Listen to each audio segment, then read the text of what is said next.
Oke guys, kita lanjutkan ya. Nah, sekarang kita akan bahas mengenai teori Modigliani and Miller berkaitan dengan dividen policy ya. Nah, teori Modigliani and Miller ini seperti biasa, ini adalah skenario skenario 1 kalau saya boleh mengistilahkan ya. Ini skenario satu. Skenario satu.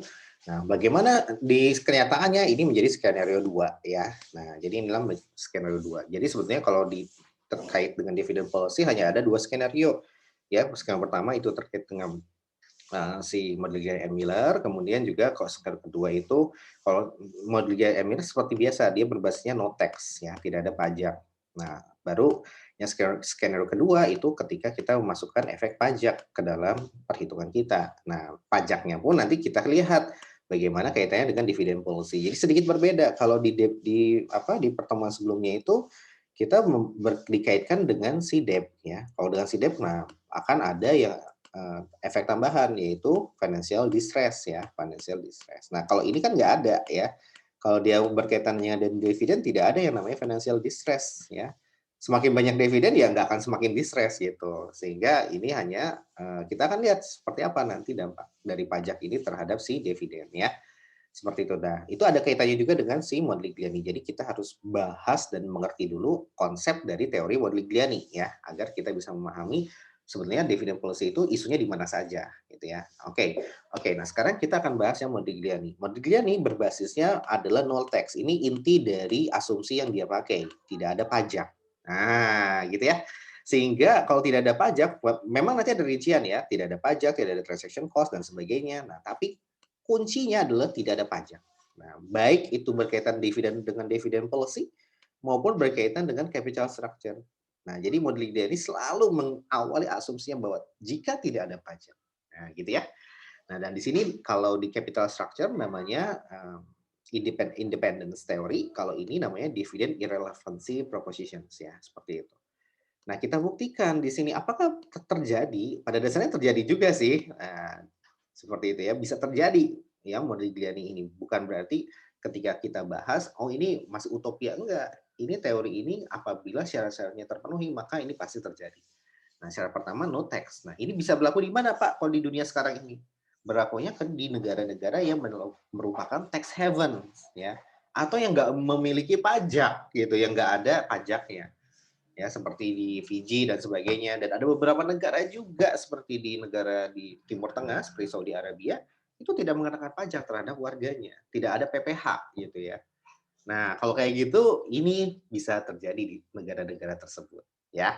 Oke, nah sekarang kita akan bahas ya, apa yang dimaksud, apa proposisi yang dikemukakan oleh Modigliani ya. Pertama adalah bahwa karena tidak ada pajak, no tax ya no tax, maka timing dividen, kapan dividen diberikan itu nggak akan berdampak terhadap firm value. Tadi kan kalau dividen itu utamanya adalah, timing ya, when ya, when, ya gitu ya. When itu nggak ngaruh, nggak ngepek terhadap si firm value. Nah yang kedua, nah dengan tidak adanya pajak, maka cash dividend itu dia sama aja dengan, share repurchase. Jadi formnya ini kita namakan dengan form, ya. Bentuknya seperti kita tahu ya bahwa bentuk, distribusi kepada si investor ada 2, satu cash dividend, yang kedua treasury shares ya.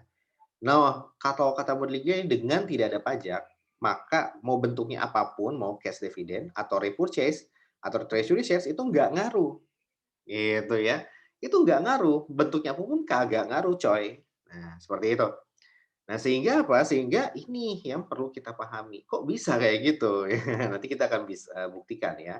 Jadi asumsi utamanya, nah ini kalau kita rinci ada 3 ya. Pertama adalah no tax ya, kemudian juga ini no transaction cost, dan yang ketiga investing sama kebijakan investasi sama kebijakan untuk operasionalnya itu tetap. Artinya dia sekali ditetapkan, maka misalkan, rate antara persentase operating terhadap sales ya, operating terhadap sales itu adalah misalkan adalah 10% ya. Nah, maka ini akan berlaku selamanya. Nah, kayak gitu ya, akan berlaku selamanya. Maka ketika berlaku selamanya, maka cash dividends itu pasti akan sama dengan, treasury shares ya. Kalau kita istilahnya pakai treasury shares untuk biar mendekatkan pemahaman kita dengan HKM ya, seperti itu. Nah, Kalau seperti ini berarti gimana, Pak? Nah, ini semua asumsi jika terpenuhi, maka, eee, teori Modigliani akan berlaku, oke ya. Nah, bagaimana kita buktikan, Pak, kalau itu terjadi? Nah, kita akan buktikan di Excel ini ya. Baik. Ya, jadi the timing is irrelevant ya. Pertama adalah timing itu nggak penting, mau kapan pun diberikan itu nggak penting gitu loh kata Modigliani ya. Nah, di sini pada dasarnya ada contohnya ini dari Tiltman juga ya, dari Tiltman juga bahwa, pada dasarnya Northwest Wire and Cable Device, dia ingin meningkatkan current period dividend to only 8 juta ya, nah seperti itu. Nah, kemudian show that, equity under this scenario will be 30,79 miliar dan WHC 12%. Ya, jadi, 8 juta ini ada 2 cara. Cara yang pertama bayar 4 juta tahun ini, 30 dan 30 per lembar saham di tahun depan, ya, sebagai liquidating dividend. Nah, dan ini terminal value ya, kita asumsikan demikian. Artinya, rumus perpetuity berarti tidak berlaku, ya, kalau kita udah men-setting ini terminal value, ya, dan ini dia bilang kan liquidating dividend. Ya berarti artinya apa? Tidak ada perpetuity gitu, tidak terjadi perpetuity, nggak di satu, di 2 dan seterusnya enggak, misalkan ya, enggak kayak gitu. Ini, kita batasin sampai dengan tahun pertama ya, tahun pertama terminal value-nya, ya. Nah, seperti itu. Cara kedua adalah dengan 8 juta tahun ini dan tahun depannya 25,2 ya, seperti itu. Jadi dapat dari mana 25,2, 30 miliar ya sebagai apanya dikurangi dengan 4 juta dikali 1,12 ya. Ya ini intinya mah skenario yang diterapkan oleh perusahaan ya. Seperti itu. Nah, bagaimana cara kita menghitung si firm value-nya? Nah, ini membuktikan bahwa timing is irrelevant, tidak ngaruh timing itu. Mau dibayar sekarang, mau tahun depan, maka itu nggak ngaruh ya. Tapi memang harus ada constraint waktu ya. Waktunya itu adalah apa? Waktunya kita kasih terminal value ya, seperti itu. Nah, kalau kita memakai terminal value, maka kita menggunakan rumus present value seperti biasa dibagi 1 plus I ya, 1 plus I. Nah, gitu ya. Nah, dari sini kalau kita lihat ya, maka D0-nya itu 4 juta ya. Kemudian 30 juta tahun depan ya, 30 juta tahun depan ya, maksudnya 4 million today and 30 juta ya, kita asumsikan yang 30 per lembar dan ada 1 juta lembar misalkan ya, maka ini menjadi 30 juta ya, 30 juta tahun depan ya. Nah, bagaimana cara menghitungnya? Apa? Karena dia diterminalkan, maka berlakulah rumus present value seperti biasa. Ya udah tinggal present value setahun gitu ya, tinggal dibagi tuh. Nah, jadi, 30 juta dibagi dengan 1 plus 12%, 12% kan WACC-nya ya. Nah, ya udah deh hasilnya adalah 26,785. Nah, kalau kita jumlahkan 30,79 ya, sama kayak yang atas nih, 30,79. Nah, kalau kita cara kedua, kita geser nih ya, 8 juta tahun ini, sisanya 25, 520 itu tahun depan, ya, seperti itu. Nah, hasilnya adalah demikian. Jadi kita tarik nih 4 miliar ini, apa namanya, pada dasarnya harusnya kan 30 juta ya, tapi kita tarik nih 4 juta ke depan, 4 juta di tahun pertama ya. Harusnya kan apa namanya, dia kan ingin membagikan 8 juta ya, 8 juta ya. Jadi 4 juta tambah 4 juta ya, 4 juta yang pertama ini udah masuk ke 30 juta, ya udah masuk ke sini. Nah, kemudian kita kurangin ya, 4 jutanya itu kita present value-kan ke sini ya, apa namanya, kita masukkan di tahun pertama dan maka berapa jumlah yang berkurang dari 30 juta ini, ya tinggal dikurangi dengan present value-nya gitu ya, present value dari 4 juta dibagi dengan 1 plus I. Nah, seperti ini ya. Atau, sorry, dikali dengan 1 plus I ya, 4 juta dikali 1 plus I. Karena kenapa? Karena kita udah ambil 4 juta menjadi di tahun pertama ya, sehingga 4 tambah 4 sama dengan 8. Nah, berarti yang dikurangi berapa? Yang dikurangi ini yang kita harus hitung tahun pertamanya ya, di future value kan. 4 dikali 1 plus I sama dengan ya tadi ya, sekian sekian sekian, 3, sekian sekian sekian gitu ya. Nah, baru dikurang hasilnya ada 25, 22, 5, 20. Jadi kalau kita total ya sama aja ya. Sebetulnya ini adalah 26 ya, 26 ya, kemudian ditambah 4 ya. Nah, kemudian kalau ini apa namanya, dia empatnya itu bentuknya adalah future value, ya, future value dari si 4 juta di tahun ke-0, ya, sehingga menjadi 3, sekian sekian, ya. Nah, ini 25, sisanya adalah 25,52, ya. Kalau kita jumlahkan ini sama dengan 30 juga, ya. Yang ini juga sama dengan 30 juga. Nah, inilah yang dimaksud dengan timing is irrelevant, ya. Artinya sama-sama aja jumlahnya itu 30 nanti di tahun ke-1, ya.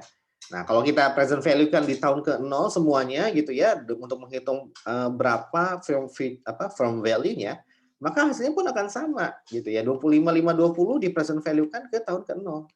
Ya tinggal dibagi aja dengan 1 plus 12%. Nah, ini ya. Nah, kan hasilnya ya sama aja 22,785. Tinggal ditambahin sama dengan 30,785. Jadi kesimpulannya adalah ini cuma permainan present value time value of money aja gitu pada dasarnya. Cuma tinggal dibolak-balik doang. Ya, yang satu pindahin ke sini, yang satu pindahin ke depan gitu ya. Nah, kayak gitu. Jadi cuma seputar itu doang. So, dari sini terbukti memang kalau ada syarat tambahan bahwasanya dia diterminalkan gitu ya. Di tahun kedua di tahun depannya itu diterminalkan. Ya, artinya adalah terminal value itu bisa ditaruh di tahun kapan pun gitu ya. Mau di tahun ke-0, mau di tahun pertama, mau di tahun kedua gitu ya. Nah, cuman emang kenapa di sini memberikan contoh hanya 2 tahun ya karena wajarnya dividen itu ya 2 tahun ya. Maksimalnya tahun ini, kemudian lintas tahun, tahun depannya baru dibagikan. Karena kan ini masih tergolongnya merupakan current liabilities ya. Nah, jadi kalau dibagikan di tengah tahun ke-0, maka sisanya dibagikan di tengah tahun kedua, gitu maksudnya ya. Di tahun depannya. Ya, misalkan dibagikan di 30 Juni ya, tahun ke-0, maka pembagian selanjutnya maksimal harus di 30 Juni tahun pertama atau tahun depan. Nah, ini kan kalau kita hitung berapa rentang waktunya ini 12 bulan. Nah, seperti itu ya. Sehingga itulah kategorinya kita kategorikan sebagai current liabilities. Ini apa? Dividends payable. Ya, seperti itu. Nah, kemudian kesimpulannya adalah yang ini. Jadi pada dasarnya timing is irrelevant. Betul sekali. Ya, ketika kita time frame-nya kita setting, kita terminalkan tahun depan sebagai terminal value, maka kita bisa katakan timing dividen mau dibagian sekarang mau tahun depan is irrelevant. Ya, jadi tidak berlaku lagi ya maksudnya tuh ya karena memang ada terminal value ya seperti itu. Oke, nah sekarang nah, di sini dan juga alasannya bahwa kita akan kalaupun tidak diterminalkan gitu ya. Nah, bagaimana dampaknya? Ya benar sih, bisa terjadi juga karena kita akan perpetuity tadi ya. Kita asumsikan tetap ya dividennya itu tetap ya. Seperti itu. Nah, jadi konstan kita akan menerima. Dan juga ketika kita ada reissue ya atur aja sama dengan si existing shares ya. Nah, sehingga kesimpulannya adalah ya bahwasannya timing is irrelevant, bahwa timing mau dibagikan sekarang atau tahun depan itu nggak penting gitu ya. Nilai firm value pasti akan sama kalau diukur dengan menggunakan dividend growth model atau dividend discount model ya. Nah, maka di sini reasoning yang selanjutnya adalah bahwa kalau dia dividen itu ketinggian, maka si investor ya surplus ya kalau dia ternyata dikasih dividen ketinggian, maka dia akan mendapatkan kelebihan duit gitu. Nah, kelebihan duit itu akan dipakai untuk membeli dividen perusahaan tersebut, untuk membeli saham perusahaan tersebut ya. Jadi kelebihan dividennya akan dipakai untuk membeli si saham perusahaan tersebut. Jadi semakin loyal gitu si perusahaan tersebut. Nah, tetapi kalau sebaliknya, kalau si investor melihat dividennya kecil banget nih, ogah deh gue gitu. Nah, dia akan menjual sebagian saham si perusahaan, kemudian dia akan beralih ke perusahaan yang lain, disubstitusi gitu. Nah, sehingga agar apa? Agar dia memenuhi target dividennya si investor, ya. Nah, jadi gitu. Jadi kalau ketinggian dividennya dia akan membeli tambahan saham si emiten tersebut, PTA misalkan atau Unilever gitu ya. Nah, kalau ternyata dinilai Unilever terlalu rendah, dia akan jual sebagian saham Unilever, dia akan beli saham yang lain, ICBP misalkan ya. Nah, sehingga kalau kita total, ini tuh akan sama ya, memenuhi target dividen payment dividen yang akan diterima oleh si investor, dividen revenue. Nah, karena targetnya, mindset-nya adalah yang penting dividen revenue gue tetap, gitu ya. Nah, dari sini kita bisa simpulkan bahwasanya benar sekali bahwa dividends are irrelevant to investor. Ya, jadi nggak penting dividen itu bagi investor. Kenapa? Karena dia bisa mengontrol uangnya, ya tergantung kepada kebutuhan atau target dividen yang dia tentukan. Ya, sehingga apa? This made it possible to conclude that dividend policy of company doesn't affect investor behavior. Ya, sehingga kebijakan dividen itu tidak berpengaruh kepada perilaku investasi. Ya, nah ini kata siapa? Kata Modigliani and Miller. Ya, kalau kata Pak Eci gimana Pak? Ini nggak tepat, nggak berlaku kalau di Indonesia ya. Oke, nanti kita lihat ya kalau di Indonesia akan seperti apa bentuknya, nanti kita akan lihat. Oke, yang kedua adalah the form-nya. Jadi yang pertama tadi udah terbukti bahwasanya kata Modigliani timing nggak penting ya. Dengan di terminal value kan kita bisa kelihatan firm value tetap sama. Ya, dan yang kedua timing nggak penting karena kenapa? Karena kalaupun nggak di terminal value kan, ya asumsinya adalah dividen akan diterima selamanya gitu dengan jumlah yang tetap. Ya sami mawon kita perpetuity dengan jumlah yang tetap hasilnya akan sama juga gitu ya kalau seperti itu. Nah, ini kalau tidak terminalkan gitu ya. Jadi 30 juta terus misalkan ya 4 juta, 4 juta terus. Nah, kalau kita perpetuity kan hasilnya pun akan sama ya. Kalaupun kita terminalkan hasilnya pun akan sama ya. Nah, itu kata Modigliani dan terbukti ya. Dan yang kedua nggak penting juga karena kenapa? Karena ya suka-suka si investor ya. Ya investor bisa memiliki kebebasan kalau dividennya dirasa terlalu rendah, dia akan jual sebagian beralih ke perusahaan yang lain, ya. Sehingga kalau kata Modigliani ya kebijakan dividen nggak penting, yang nggak akan berpengaruh terhadap perilaku investasi. Nah itu kesimpulan dari timing is irrelevant. Timing itu nggak penting, ya. Oke, nah yang kedua adalah sekarang bagaimana dengan form, ya. Nah kalau kata Modigliani form itu nggak penting, ya. Mau bentuknya stok dividen, cash dividend, mau bentuknya itu share treasury shares itu nggak penting, ya. Nah di sini saya kembali ke apa yang sudah saya bahas di awal bahwa shares repurchase atau treasury shares ini terjadi kepada dua orang investor, dua tipe investor. Investor itu ketika ada si pengurusan mengumumkan gue akan beli kembali saham yang udah gue jual, gitu ya. Nah berarti ada investor yang dia itu mau jual, ya, dan ada investor yang dia nggak mau jual sahamnya, gitu ya. Nah kayak gitu ya. Nah ini maksudnya. Jadi ketika ada repurchase ada dua behavior. Yang pertama ya udah gue jual deh, gitu. Investor yang menjual. Yang kedua investor yang nggak mau jual sahamnya. Jadi dia retain, gitu ya. Nah, kedua investor ini kalau kata Modigliani mau cash dividend, mau share repurchase baik investor tipe 1 maupun tipe 2 itu sama aja pada dasarnya ya. Ya sama aja. Nah, gitu ya, sama aja. Ya sami mawon gitu ya, bahwasanya value of equity holdings-nya pun akan sama ya. Tapi yang kedua ini ya sedikit berbeda ya karena dia di retail ya. Tapi ini pun akan menguntungkan ya, karena jumlah persentase sahamnya akan menjadi 11,11%. Nah, gitu maksudnya. Jadi, tapi syaratnya satu, kalau nggak ada pajak, no tax. Nah, gitu ya. Kalau ada pajak, ya nggak berlaku ini. Oke, kita bahas. Nah, sekarang kita akan lihat di sini current situations-nya adalah earnings-nya 1 juta, shares-nya totalnya adalah 500.000. EPS-nya ya tinggal bagi ya, 500 bagi 1 juta $2. 1 juta dibagi 500.000 $2. Nah, cost of equity-nya 11,11% ya. Kemudian share price-nya ini sebelum distribusi adalah 18 ya. Kemudian equity value-nya adalah 9 juta. Nah, ada alternatif 1 dan 1 dan 2, 2A, 2B gitu ya. 3 lah ya, 3 alternatif. Nah, kok alternatif pertama dia bayar dividen. Alternatif kedua dia dalam bentuk treasury shares dengan menjual si sahamnya kepada perusahaan emiten gitu ya. Dan yang ketiga pokoknya dia nggak beli gitu ya. Seperti itu. Nah, dampak terhadap si perusahaan itu pertama kalau dia alternatif 1 maka tetap nih jumlah shares-nya. Alternatif 2A dan 2B juga tetap berkurang 4,5 dan 4,5 gitu ya. Ini jumlah saham yang beredar di sisi si emiten, misalkan ini Unilever gitu ya misalkan. Nah, kemudian EPS-nya pun akan berubah kalau dia dividen maka tinggal dibagi ya 1 juta dibagi dengan 500. Kalau ini kan 1 juta dibagi dengan 450 sama dengan 2,2. Nah, ini juga sama. Nah, share price-nya gimana? Nah, share price-nya kita lihat ada yang pre sama post ya. Share price pre-nya itu dia tinggal ditambah misalkan jadi 20 gitu ya. Nah, maka kalau dia dibagikan dividen, dia dikurangi dulu dan dividen. 20 dikurang 2 sama dengan 18. Tapi kalau yang alternatif kedua A dan 2B karena dia tidak ada dividen yang dibagikan, maka tetap share price-nya ya, tidak dikurangi dengan dividen, dividennya 0 ya. Nah, equity value-nya tetap sekian.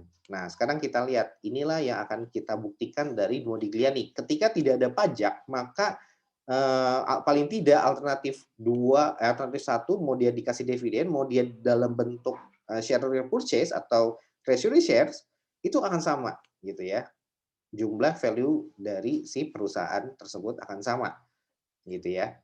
Nah, kayak gitu. Dan di sini pun yang pertama yang terbukti nih, bagi si perusahaan itu sendiri tetap sama ya.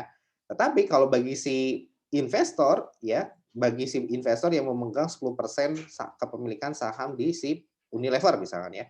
Nah, maka baik itu dividen, perusahaan mengambil kebijakan dividen maupun dia treasury share itu nilai si equity holdingsnya akan tetap sama. Kecuali apa? Kecuali kalau dia di retain ya, seperti itu. Nah, kayak gitu. Nah, sekarang kita lihat.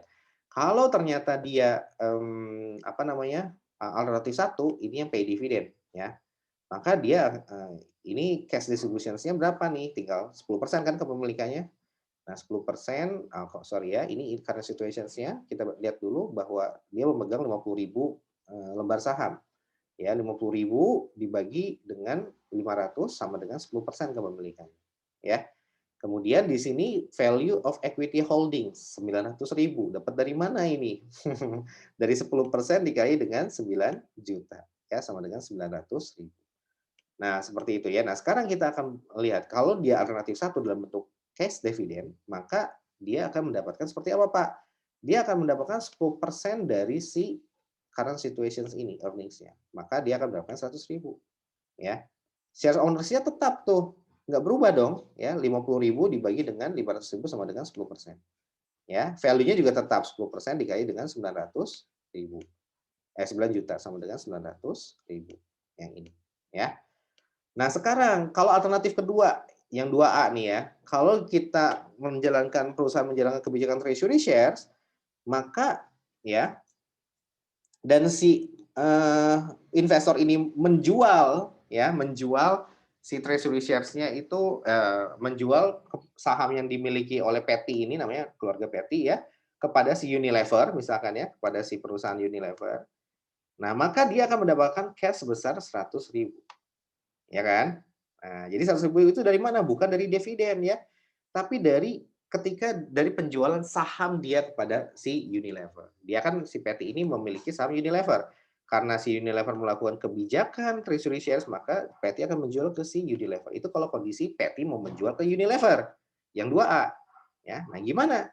Nah, ownership-nya gimana, Pak? Ownership-nya akan berkurang, ya. Karena yang dijual itu kan 100.000. Nah, 100.000 itu berapa, Pak?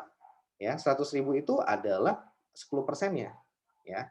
Ya, 100.000 ya dibagi dengan apa namanya? Ya, dia akan mendapatkan 100.000 ya. 100.000 itu dari mana, Pak? Dari ya tinggal dibagi dua aja ya, tinggal dibagi dua ya. Ya, dikali dengan harga belinya ya, harga belinya. Ya, seperti itu dikali dengan price-nya. Misalkan price-nya sama gitu ya, sama dengan 2 dari kepemilikannya 50.000 ya. Nah, berarti misalkan dibeli sebesar 2 dikali 5.000 gitu ya. 2 dikali 50.000 sorry ya. 2 dikali 50.000. Nah, seperti itu ya. Intinya adalah ketika kita menjual ya dan kepada si apa namanya tuh kepada si emiten gitu ya, maka dia akan mendapatkan pengurangan ya, pengurangan dari jumlah saham yang beredar ya, gitu ya. Misalkan ya tadi ya kita atur bahwa dia dibatas 10% ya, 10% yang akan dijual, 10% dikali dengan kepemilikan dia 5.000, maka dia akan berkurang 5.000 ya. Jadi 10% dikali 50.000 sama dengan 5.000 ya. Nah, 5.000 ini nanti akan mengurangi si kepemilikan awal ya yang ini. Sehingga nilai kepemilikan baru menjadi 45.000. Sehingga 45.000 inilah yang akan menjadi komposisi baru dari si equity holdings si Patty ya. Ya, setelah 5.000 sahamnya dijual ke si Unilever misalkan ya, seperti itu. Nah, barulah nanti kita kalikan dengan berapa nih? Dengan misalkan market value-nya sama dengan apa namanya? 100 bagi 5 berapa tuh? 20 ya, $20 ya. Ya udah, nah dapatlah proceeds sebesar ini ya, $100.000. Tapi ini kan permisalan ya. Artinya ini kita ingin membuktikan bahwa, ketika treasury shares itu harus mendapatkan jumlah yang sama dengan seperti halnya kalau kita membagikan dividen. Berarti kita harus mengontrol pasarnya itu agar harganya itu bisa di angka $20 per lembar. Nah, oleh karena itu syaratnya adalah dia harus perfect market gitu ya. Nah, ini syarat yang sama aja dengan yang capital structure tadi ya. Nah, perfect market. Nah, kayak gitu ya. Jadi alurnya berpikirnya itu ketika dia ngejual berapa persen, Pak? Ya tinggal 10% dikali dengan si kepemilikan, berapa kepemilikannya, 50.000 gitu ya. Nah, kayak gitu ya. Misalkan, ya seperti itu, maka ya udah gitu ya. Kan totalnya di sini 10% juga, berkurang 50.000 ya. 50.000 dibeli 5.000 dari si, patty ini gitu ya. Nah, 5.000 itu ya kita pas-pasin gitu, 10% dikali dengan 50.000 sama dengan 5.000 gitu ya. Nah, sehingga total saham yang tersisa adalah 45.000 gitu ya. Nah, dari sini oke, agak muter-muter nih ya, mohon maaf. Baik, dari sini kita bisa bisa mengetahui bahwasanya apa, bahwasanya, pokoknya kayak gini aja ya, 100.000, 45.000 dan sebagainya udah saya jelasin dapat dari mana alurnya ya. Oke, nah sekarang kembali lagi ke sini.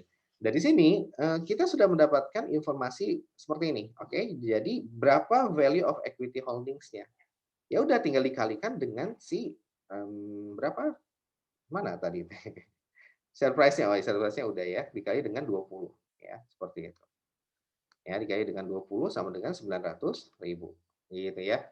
Nah, dari sini kita bisa menyimpulkan bahwa ini sama gitu, ini sama ya, antara cash dividend dengan kalau kita dalam bentuk treasury shares dan si treasury shares itu perusahaan menjual sebagian porsinya ke si emiten. Nah, maka baik itu cash dividend maupun dia treasury share itu sama ya. Tapi kalau dia di-retain, nggak dijual ke si Unilever, maka akan berbeda ya. Equity holdings-nya tentu lebih besar dan kepemilikannya pun lebih besar ya. Seperti itu ya. Nah, tetapi kalau kita lihat lebih jauh ke bawah ya bahwasanya, kalau kita lihat lebih jauh ya, meskipun atasnya itu berbeda ya, tapi, apa namanya, kalau kita bandingkan, kita lihat nih yang atas ini satu sama 900, yang bawah atas 100 sama 900. Nah, kalau dia nggak mau jual gitu ya, nggak mau jual ke si emiten ya, Unilever, maka dia nggak akan dapat duit dong ya, nol di sini. Tapi konsekuensinya apa? Kepemilikan dia tetap 50.000. Nah, 50 tinggal dibagi dengan si 450.000 ya. Hasilnya adalah kepemilikan baru.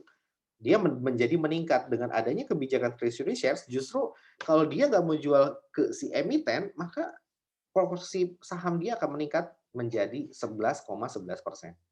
Ya, seperti itu. Nah, dan equity value holdings-nya berapa ya? Tinggal 50 dikali dengan 20 sama dengan 1 juta ya. Nah, kalau kita jumlahkan ya, kita jumlahkan seperti ini 100, ini 900, ini 100, ini 900 gitu ya.